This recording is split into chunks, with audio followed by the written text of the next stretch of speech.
Press the button, and away we go. Ahoy!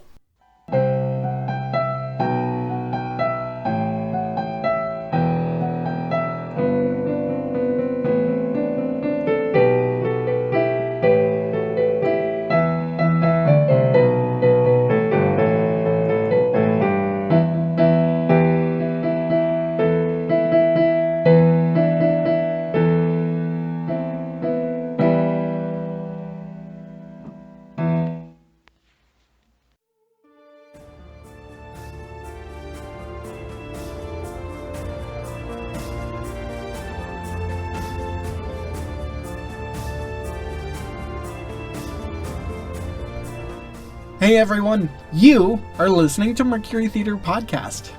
Originally, I was not planning on producing a holiday episode, but after contemplation, I determined that 2020 of all years needed something special from us. For those of you interested, this is the last regular episode, including the bonus content.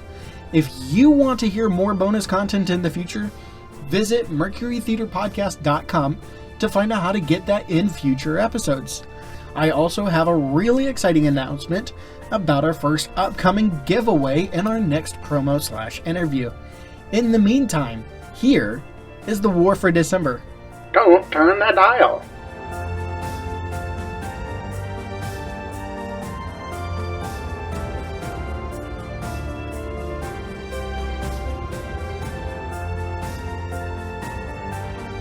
Troops, I speak to you tonight. Not as your president, nor as your leader, but as your fellow soldier in the fight against this most festive of seasons.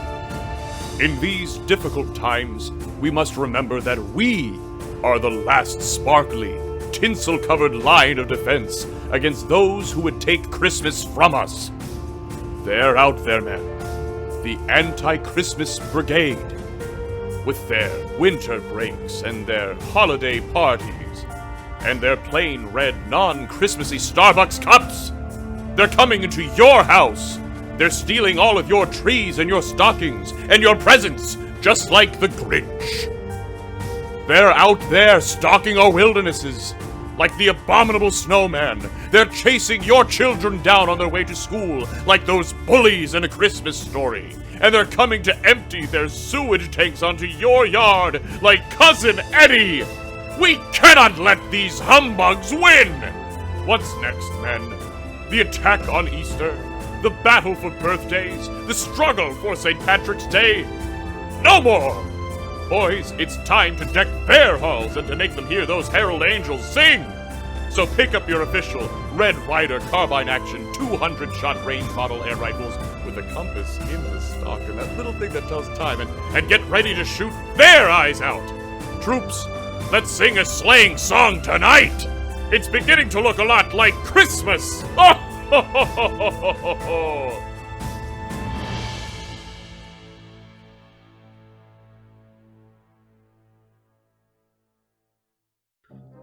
This is your call to arms, dark elves and gremlins.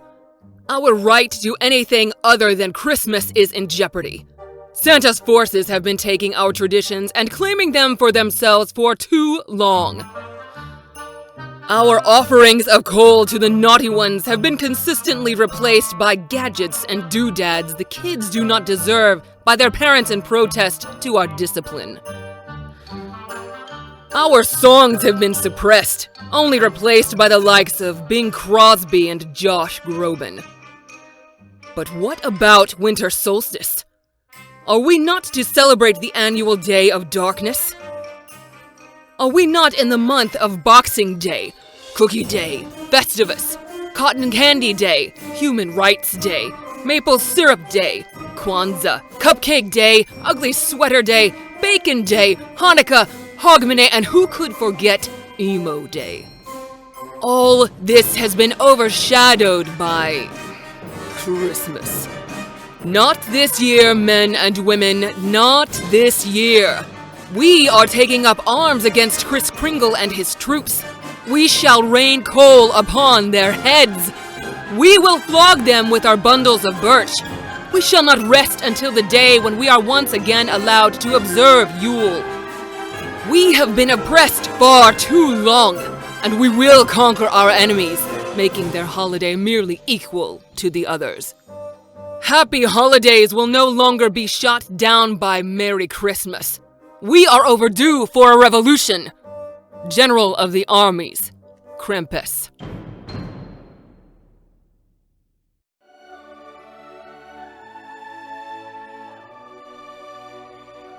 Mama! I am loving being a part of this war. I haven't met battle yet, but training was delightful. Our candy rations were limited to one every other day, but I know we're training to become lean, mean, and fighting machines. The thought of going up against Krampus and our armies sometimes frightens me. As the Grenadier, I feel this is my calling. A chestnut popper in hand feels all too familiar.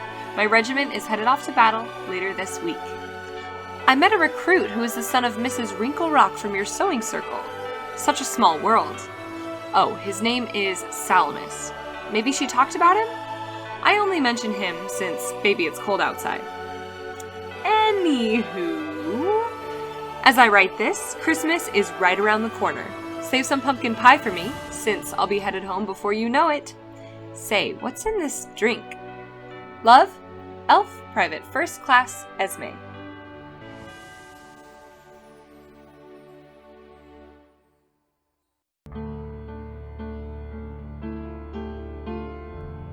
Pyleria Falcon Button. We move at night and lay low during the day. I haven't slept but at 2-hour naps here and there. We've bivouacked in the forest, surrounded by barbed wire for protection. The sun keeps me awake at day, and the military keeps me awake at night. How we envy those on the lines at the North Pole who can sleep midday. I take the cold over this any day. Good news from the front lines, though. In my last letter to you, I told you our yam cannons had failed to operate. Since then, they've finally been repaired. They're fairly efficient at keeping the elves at bay. They had been sneaking closer. I cannot count the battles I have partaken in. Rumor has it that there will be an extension before furlough. It may be a few months before we can sip proper eggnog together, while feasting on roast beast. Any fruitcake you find in the meantime that those pesky charitable elves sneak, don't throw it out this time. The door upstairs lets in a draft, and we need to use the doorstop appropriately. In all this time, I have thought nothing of home more than I have thought of you. I would very much like to marry you. The idea keeps my body moving forward. Yours truly, Tolgrim.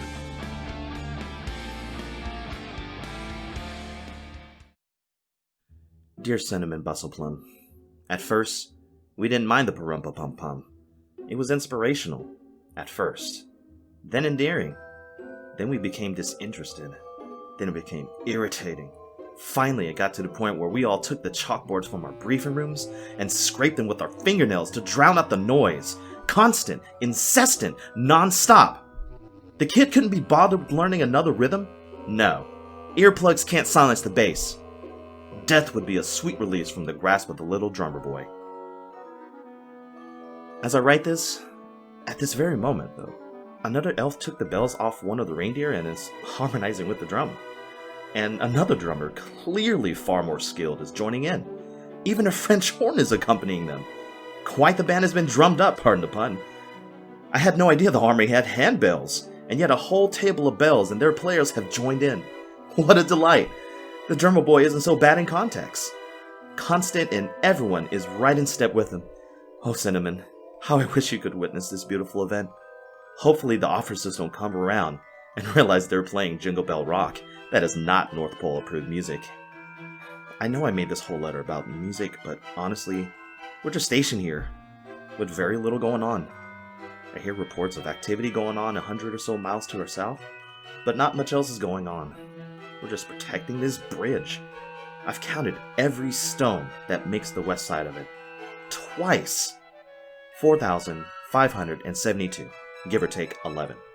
Needless to say, we're getting antsy. With love, Choco Cuddlemilk.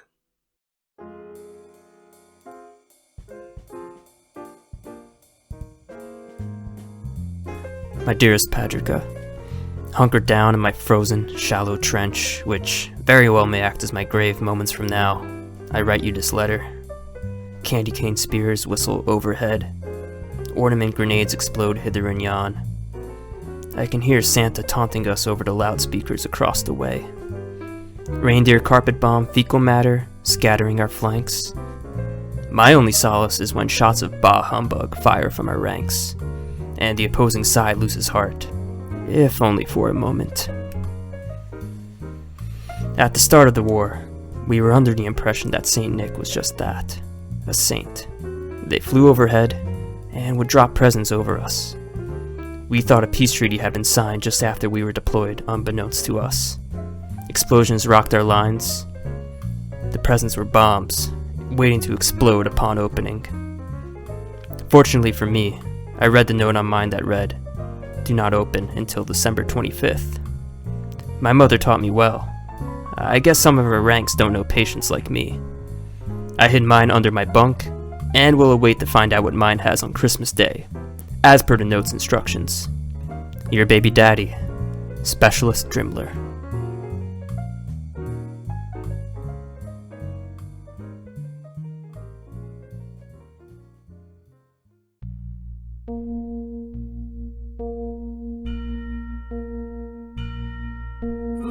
Sparkle Angel Song. December 5th marks another day of opening the advent calendar you sent me.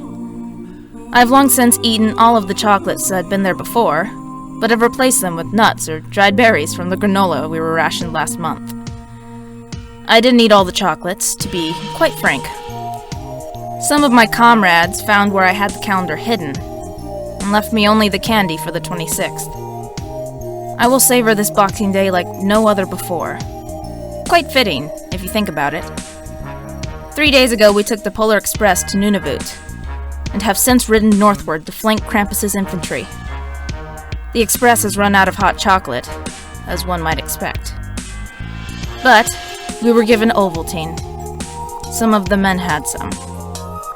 Poor souls. As I write this, they are still sitting on their latrines. The rest of us heated water on makeshift stoves and mixed it with chocolate syrup. We'll win this war. I guarantee it. Noel Toffee Mitten.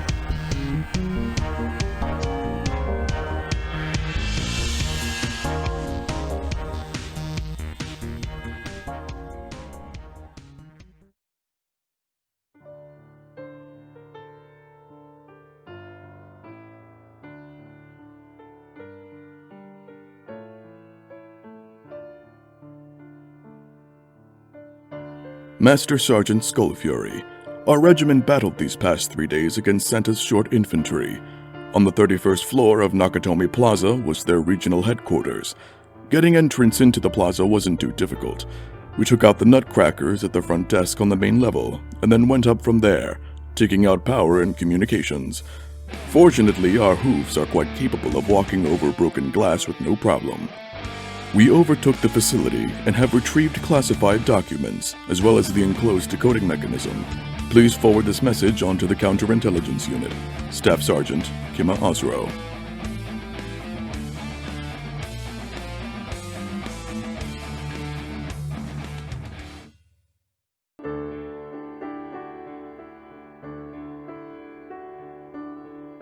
Dear Father, 4 months have now passed, and the wounded soldiers haven't slowed down. The casualties of war have only increased, including bystanders who were too close to nearby Minty artillery fire. I fear not only for these, but for the thousands I know that are wounded and have perished elsewhere. The doctors are removing mint shrapnel from the wounded around the clock. I fear that our fight for Christmas may be lost. The nation of Krampess is unrelenting. Your care package of fruitcake was very much appreciated. I shared it with some of the other nurses here. Packages and letters come in short supply, as Krampess's armies take down our resupplies before they can arrive. Please don't lose heart as I have, but pray for us to regain what little hope we had. Your daughter, Amber Twinklewish.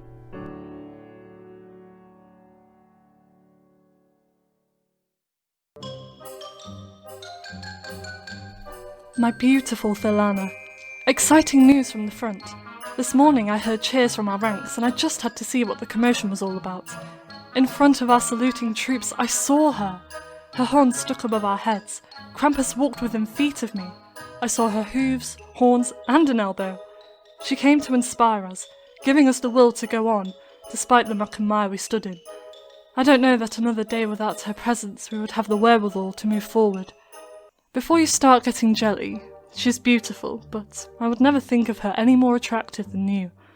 I think of you often, and look forward to returning to your warm embrace. We had a small firefight with the Christmas Elven Cavalry yesterday on 34th Street. I think we both surprised the other, but not many casualties on either side were had. It's a miracle more weren't lost. Sometimes it's easy to lose sight of why we're fighting, but I don't forget why I fight here. You, and baby Shira. I must conclude this letter in haste. I think we're getting a new assignment, but, my darling, please always remember me, and remember the cause. Balrala Mulnek.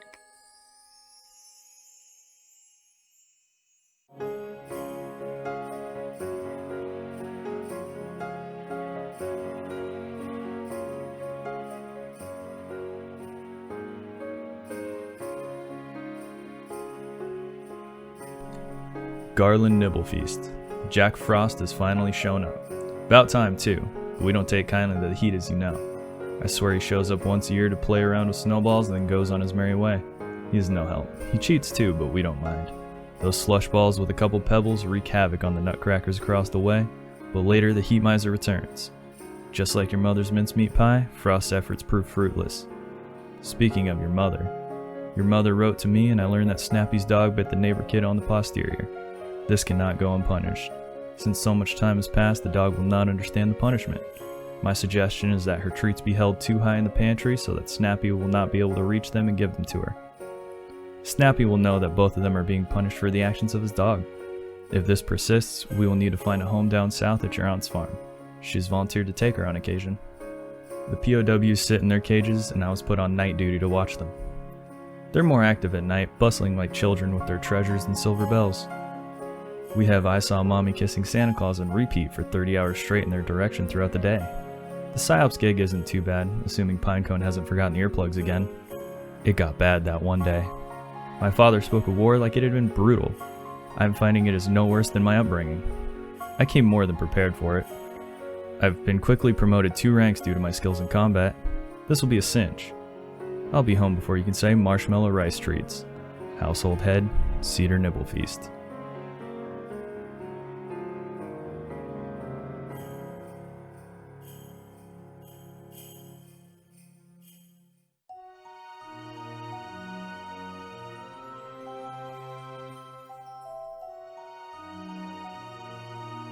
Hey Mom, hey Dad. I got your letter just now and couldn't wait to respond. I have had such a hard week, but your letter made me feel like I'm in the 9th realm of Sheol. Such a wonderful feeling. I lost a friend of mine to yet more marshmallow cannon fire. We have become jaded by now, not socializing with the new recruits. I can't remember the last time I shared an MRE with one. Who knows if either one of us will be standing next week. As for me, I need to sustain myself and keep my strength so I can return to your arms. I have been trained to take the ornament launcher because the position was vacated due to the Krampus' artillery fire. It's a weird feeling of realizing this is legalized murder. We never did this before the war. We only ever took the children from their beds to our home, showed them how much warmer and delightful we have it, while they laughed the whole time. I presume it's laughter. Humans laugh so weirdly, almost like our war cries, and then we drop them back off in their beds. For whatever reason, there was a hazard bonus we were given in person. I guess Ebenezer unclenched his tight fist. I've enclosed it in this envelope, as you already know. You should get each other something nice, and keep the change, you filthy animals. As always, your daughter, Lavina Dukes.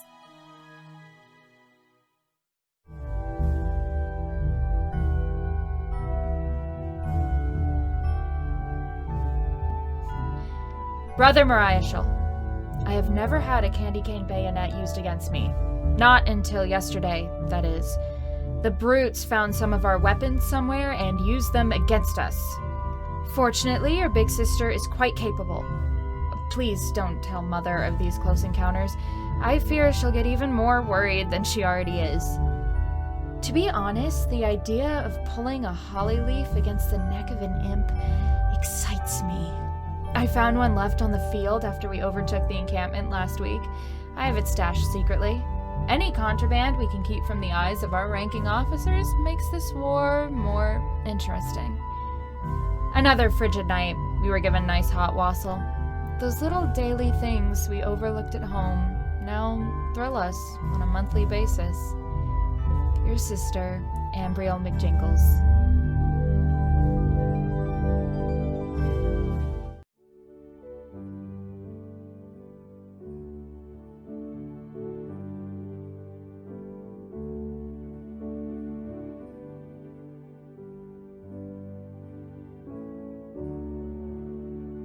My darling, I'm writing my last thoughts before my possible demise. I've given this battle my everything, and the end is near. Either I die in the glory of battle or I rise victorious. Neither option sounds much worse than the other. The grim opposition faces us with their misery mood bombs and bags of coal at every turn. As we try to slay them with ho-ho-hos of cheer and ginger snap slaps, they rain down on us with their sticks and devilish faces. Krampus's legion are a horrendous sight to behold, varying from hellish bat-looking things to half-man, half-goat. But have no fear, the joy of the season carries us forward. General Rudolph has been among our battalion the entire fight, and he makes me proud every day.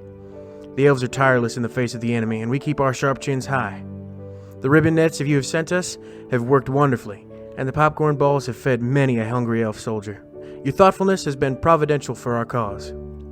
My hopes to see your face again are what carries me forward, and of course, the joy of the season. Stay warm, my love, and keep the chimney clear for my return. Sigil.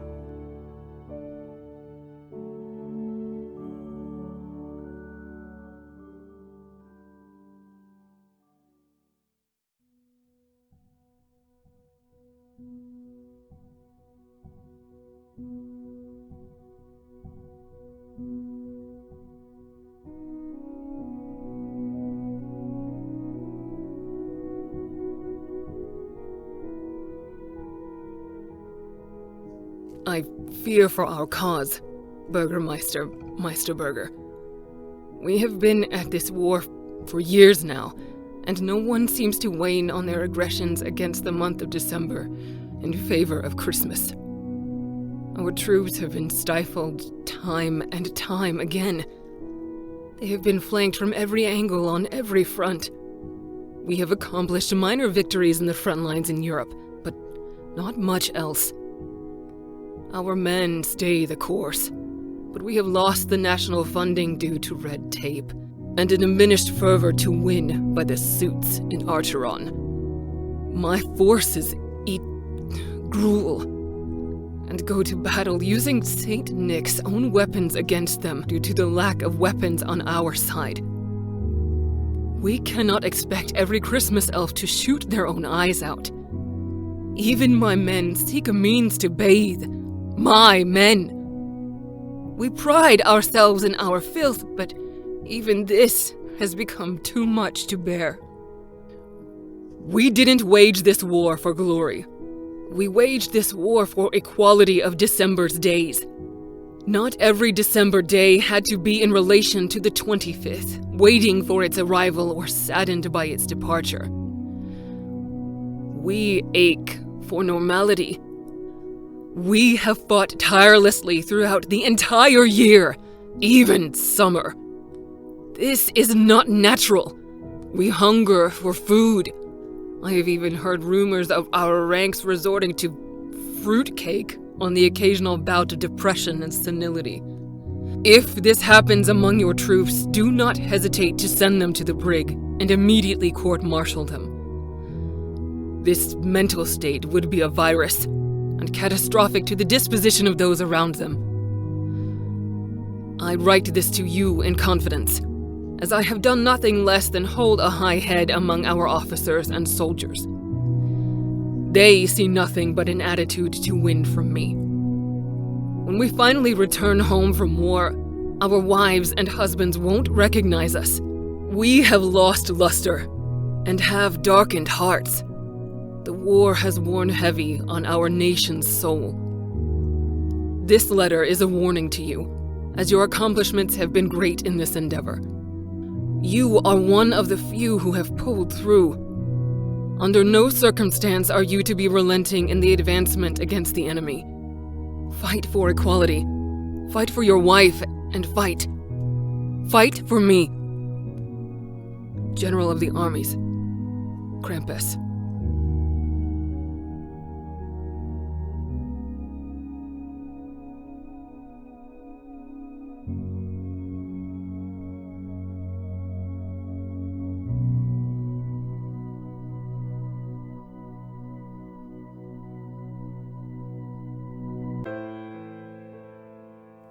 My dearest Carol, another day passes, much like the one before it, but it feels darker than the last. Week after week, month after month, each darker than the one prior. I remember those posters my highest officials had me write of a hopeful war, a war that would inspire Christmas cheer in all the world. Words like, they're coming into your house, they're stealing all of your trees and your stockings and your presents, just like the Grinch. Hyperbole necessary to light the fire that led to this. The elves and I have worked 100 years for one night a year when our goods are spread among all the good little girls and boys. We have been losing our hold on the month to every other holiday that encroaches our territory. I labor to spread cheer, but this war has spread nothing more than misery. Krampess and her armies are chiseling at our numbers. Our stockpiles are dwindling. We haven't had eggnog in a countless number of months. So far, I have lost 200 pounds. The strenuous pace that we are constantly at, one step forward, 2 steps back, has increased my appetite for your homemade cookies. But I still lose the weight. Forever yours, Kris Kringle.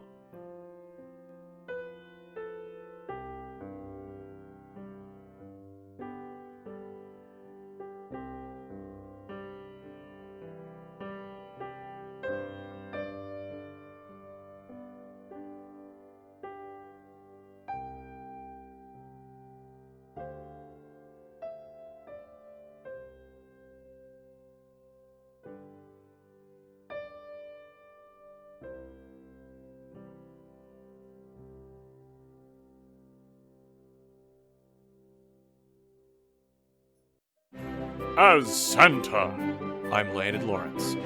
As Krampus, I am Kristen Martin. As the voice of Belrala Mornek, I'm Georgina Walkington. As Cedar Nibblefeast, my name is Carlos Nelson. As the voice of Tolgrim, I am Paul Wolf. As Elf Private First Class Esme, I am Becky Collins. As Lavina Dukes, I am Nikki Brown. As Choco Cuddlemilk, I'm Van Sun. As Kima Osro, I'm Angelo Cruz. My name is Matt Dillon, and I am Specialist Dribbler. As the voice of Ambriel McJingles, I am Paige Elena. As Noelle Toffee Mitten, I am Kitten Be Trippin'. As Ember Twinklewish, I'm Grace Myers. As the voice of Sigil, I am Alexander Aguirre. Thank you so much for listening to Mercury Theater Podcast. It was truly a delight to work with all this talent to bring you this holiday episode. I would like to thank the Academy, as well as each of the writers who submitted a good portion of these letters. So, thank you. Still upcoming is the bonus content that I was telling you about. If you liked this episode, please tell your friends and rate us on iTunes or wherever else you found this podcast, blah, blah, blah. Join the Mercurius at the Mercury Theater Podcast private Facebook group. Our Twitter handle is @Mercury Podcast. Our costume designer was John Mark Most. Today's theme was played by Carly Collins, written by Joe Weatherford, and was used with permission. All rights reserved. This information and more is included in the show notes. Oh! We also have merch. Check that out too. Now on to that bonus content. You ever try, In a world. This summer, in a world. Yeah, that was a popular one. I don't understand. Why are you spitting stuff? Stop it! So the Morgan Freeman can narrate your entire life. John was eating an object that I'm not quite sure what it is. A hard-boiled egg, it seems. It would not be. It is not soft-boiled, nor is it medium-boiled. That's a pretty good one, yeah. You want to know how I got these scars? My father was a gamer. Sorry, I just broke my toe. You just broke your toe? Send me a picture. Good to know. Ugh. And if everything's online, it's so impersonal, and you're not leaving class together. You're just signing off. Good, because if you were dumb, I think I would have left. He's the one who the last episode was dedicated to. Oh, really? Yeah. Oh. Ooh. Well, in memoriam of, I guess. Oh no. Yeah. Oh. Then it took a dark turn right there. I'm paying you guys for Listen. Don't pay anyone anything. What are you? Well, if he'd let us, you'd pay us in hard-boiled eggs, but I'm not about that life. Announcer, my favorite person. My third favorite person. Wait, my fourth. Oh no. Why does everything go wrong when I talk to you? Oh wait, it's fine. Oh, we're back. Oh god. You can't take me through this roller coaster, Max. Where's the consistency? What consistency? Ugh. Don't worry, it took me until I was probably 18 before my voice came in, so I'm fine. Oh. Or do you mean, like, as far as a like connection the issue? microphone, not like puberty. Oh. I haven't hit that stage yet. It's taking a while. Yeah, no, to be fair, I hit puberty when I was like 10, dude. Yeah, you're a jerk. I was an early bloomer, I guess. I've looked like I was 30 since I was like 12. Him with his deep voice and early maturity, and he's all smart and everything too. What am I recording all alone in my closet? I'm all alone. It's because you're sending us hard-boiled eggs. And he also wants a picture of your feet. Yes. And feet pics. And feet pics. Oh god, that's the intro. That's the intro. Just send me pictures of your feet. That's the next 12 months. The foot legacy lives on. I didn't know you were gonna wear flip-flops today.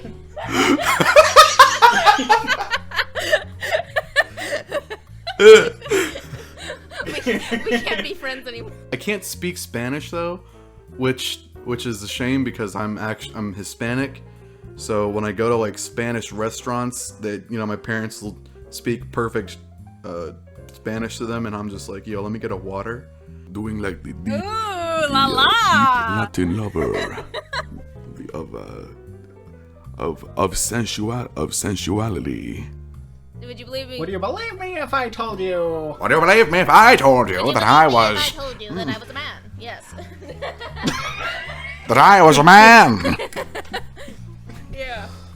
I keep dropping. I'm about to stab somebody, and I'm the only one in here, so Definitely keeping that. Oh, you're That's the highlight. You kidding me? That's the backbone of this conversation. Oh, hard-boiled egg! How dare you?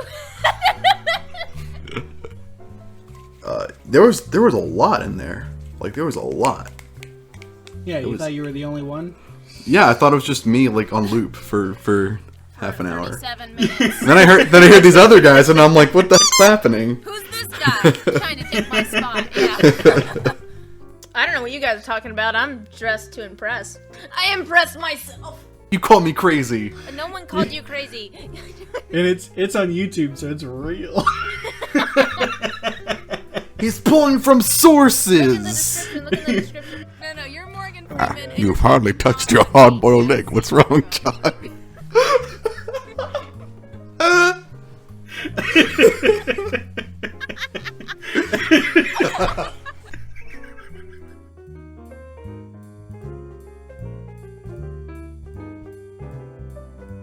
What an amazing journey we've had.